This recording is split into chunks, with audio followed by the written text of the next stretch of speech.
Hi, kamusta kayo? Alam nyo na ba ang tungkol sa PAR-SN ni Diwata?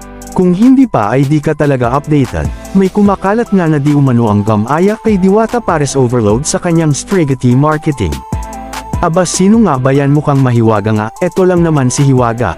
Si Hiwaga nga pa lang ang sumasapo ngayon sa social influencer natin na si Diwata na di umano ginaya niya. Dumaan pa ito si Hiwaga sa mga sari issue tungkol kay Diwata.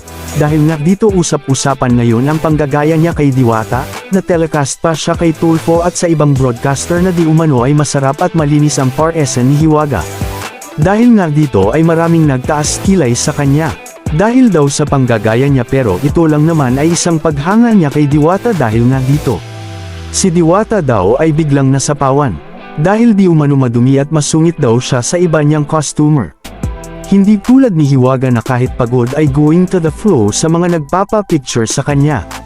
Kaya si Diwata ay nag-open na kanyang bagong PAR-SN, kung saan makikita dito na talagang high-tech ang kanyang nilapag na gamit at hindi na madumi dahil nga dito biglang hamina ang kumakan sa kanya, dahil nasapawan na ito ni Hiwaga. Kayo ba, ano ba sa tingin nyo?